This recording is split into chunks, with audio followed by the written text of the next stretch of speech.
Guys எதுக்கு இந்த வீடியோன்னு வந்து பார்த்தீங்கன்னா, காக்ரோச் ஜனதா பார்ட்டி டெல்லியில வந்து புரொட்டஸ்ட் பண்ணிட்டு இருக்காங்க. எதுக்குன்னு பார்த்தீங்கன்னா, ரீசென்ட்டா நடந்த நீட் எக்ஸாம்ல வந்து கொஸ்டின் பேப்பர் வந்து லீக் ஆயிருச்சு.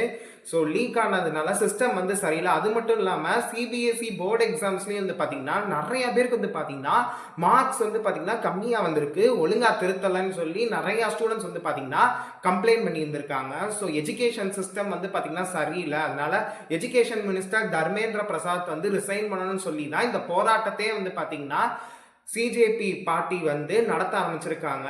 மக்களும் வந்து பார்த்தீங்கன்னா நிறைய சப்போர்ட் பண்ணிக்கிட்டு இருக்காங்க. ஆனால் நம்ம இந்தியன் கவர்மெண்ட் வந்து பார்த்தீங்கன்னா போலீஸை விட்டு அடிக்கிறாங்க. அங்கே போராட்டம் நடத்துகிற எல்லாத்தையும் வந்து பார்த்தீங்கன்னா எப்படி பாருங்க கைஸ், இந்த வீடியோவில் நாய் அடிக்கிற மாதிரி அடிக்கிறாங்க. நம்மலாம் வந்து பார்த்தீங்கன்னா இந்த படத்துக்கு தான் சப்போர்ட் பண்ணிக்கிட்டு இருக்கோம். ஜனநாயக படம் ரிலீஸ் ஆக போகுது. ஸோ அதுக்கு நம்ம எஃப்டிஎஸ் போவோம் அப்படின்னு பார்த்துக்கிட்டு இருக்கோம்.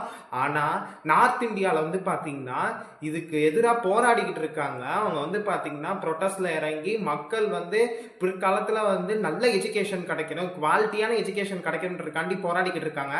நீங்களும் வந்து சப்போர்ட் பண்ணுங்கள். இந்த வீடியோவை மறக்காமல் எல்லாருக்கும் ஷேர் பண்ணிடுங்க. பாய்.